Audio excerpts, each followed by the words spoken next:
Good? Yeah. You know what? I think you have something in your nose. Man, this should have picked your nose before we started. It was on your nose Get ring. it? Yeah, but now your nose ring is like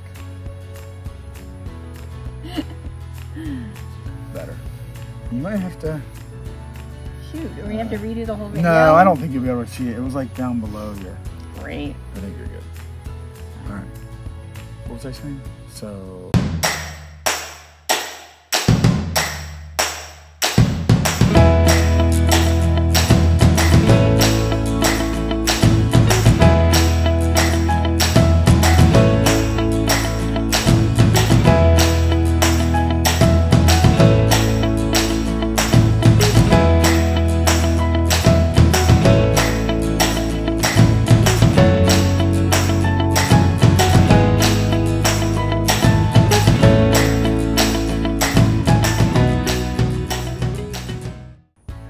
Welcome back.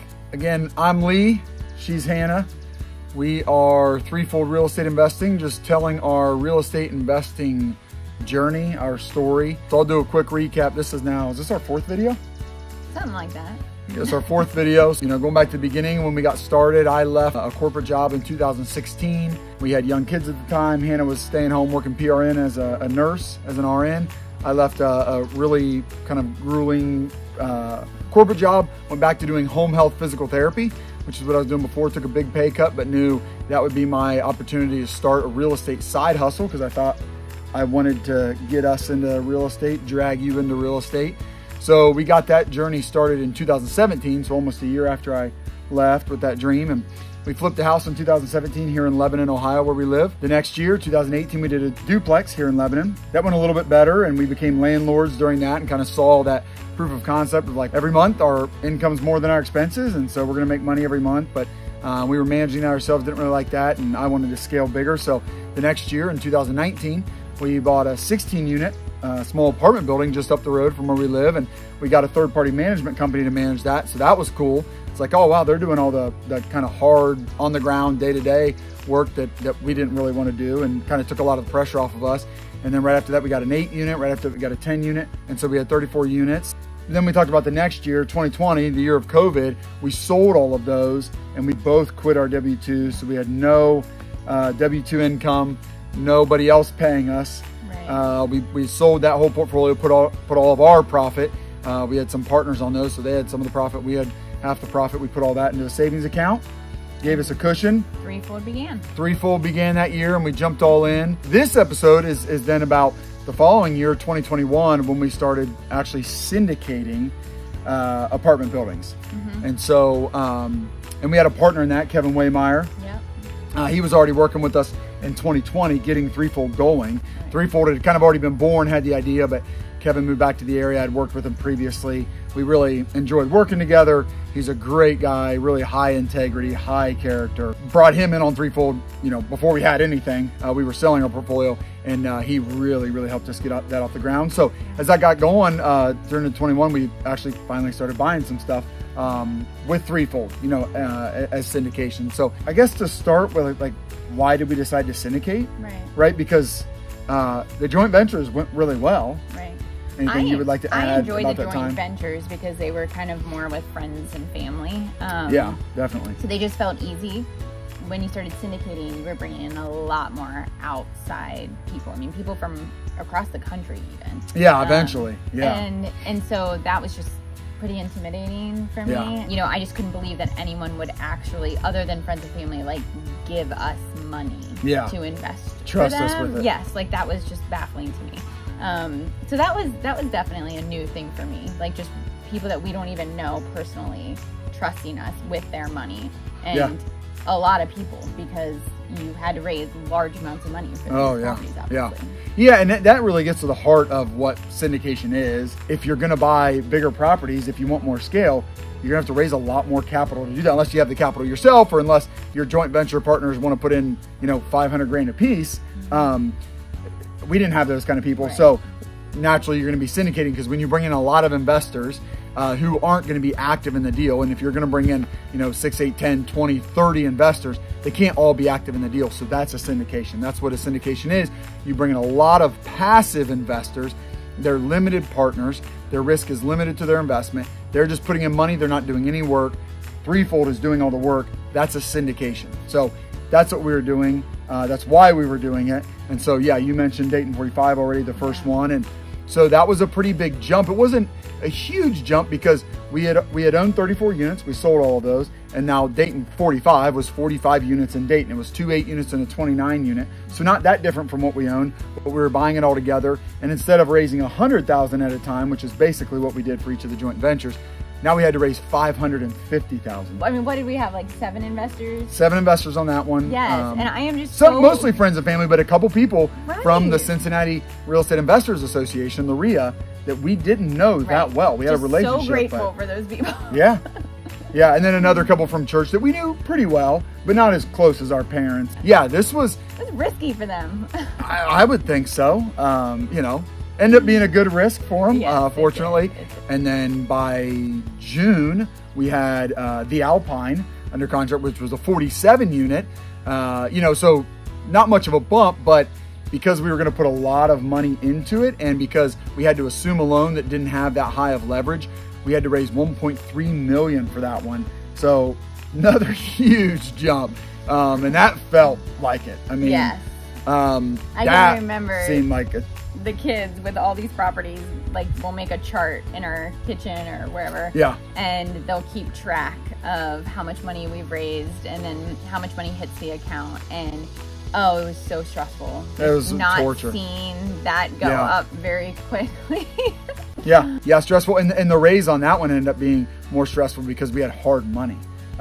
So that's when you're always gonna have to put up earnest money. So if you're purchasing a property for $5 million, the earnest money might be $50,000 or $100,000. And if you don't end up closing on the deal, you get that earnest money back. Well, if you agree to let that earnest money or a portion of it go hard, that means you don't get it back. So we did that with that deal. Yeah, that was a new experience for us that you didn't love, don't love to this day. I don't either. No. But sometimes that's what it takes, because what you're doing there is you're giving the seller an assurity of close, because you're saying, if I walk away, I'll leave. You get $50,000, and for us, that that's a lot of money. So we wouldn't do that unless we just absolutely had to. And that's our money. That's us. And Kevin was in on that with us. So that was one nice thing about having a partner, splitting that risk. And that's why one of the reasons he was a good partner is because he was willing and able to do that and go.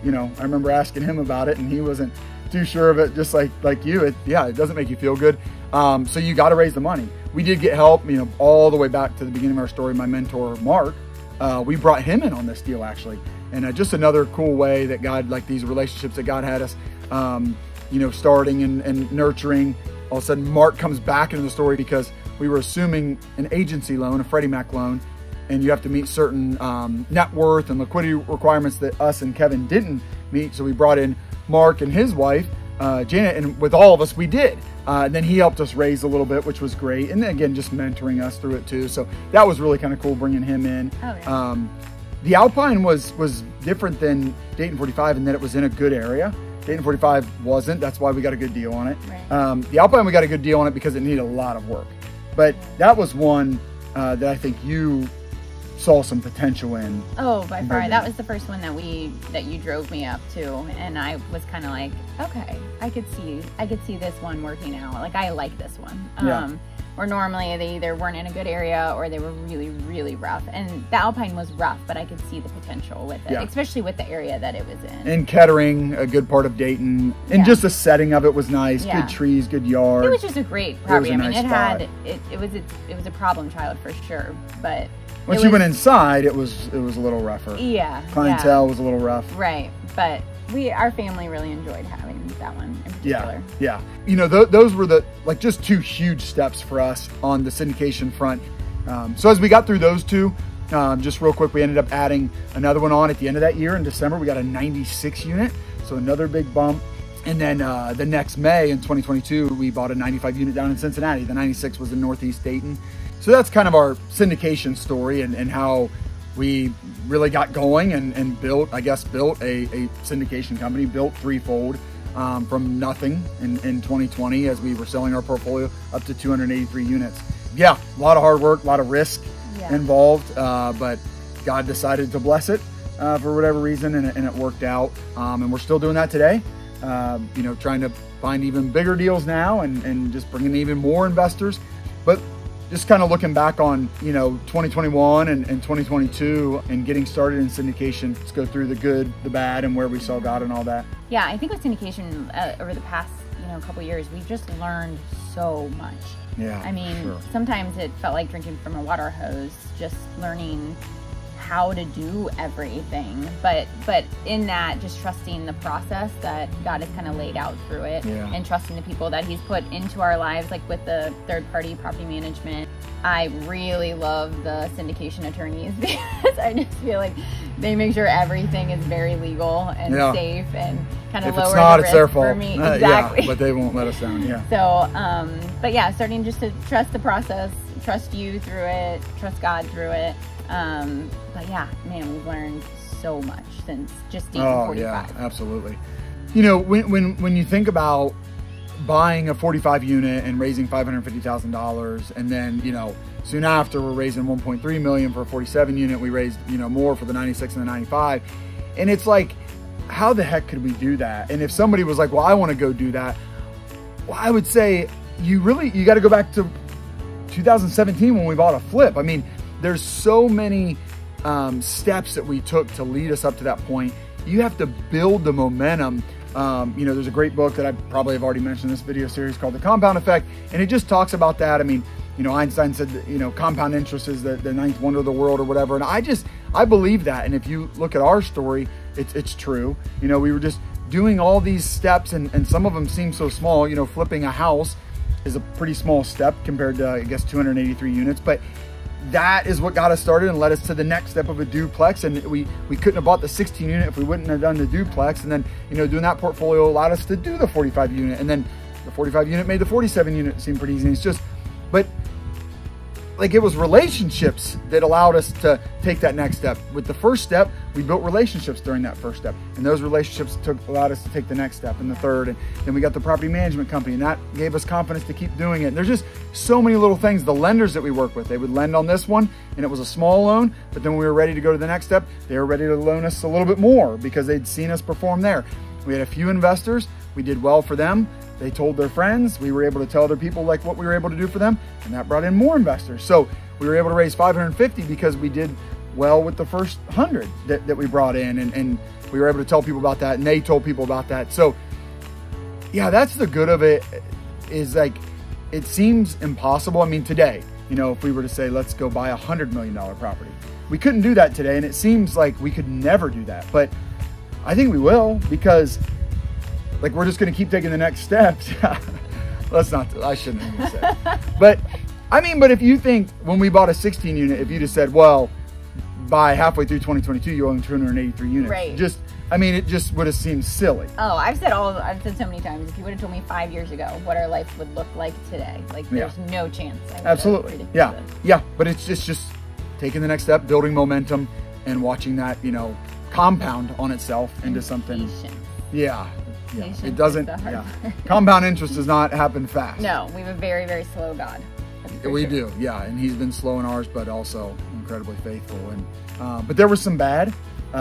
We hit on a couple things. What would you say was the bad in our syndication journey getting started? I mean, the waiting game is always the hardest part for me. Yeah. There's so much waiting, especially when it comes to the raise, which is really stressful for me because it just feels like the riskiest, and I don't have control. I don't have control over if people will invest or if they will actually put their money into the account and when they will.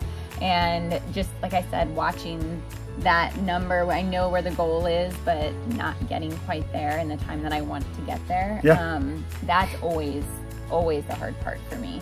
And that like 60-day window for you is pretty stressful, which you could speak more to. Oh, absolutely. Yeah. So when once you get a commercial property under contract, like the apartment buildings we buy, typically you have about 60 days, 2 months to close. You know, the first month is really dedicated to investigating the property, you know, doing inspections, what we call our due diligence, looking at all the leases, like just uncovering everything to make sure that you really want to buy the property.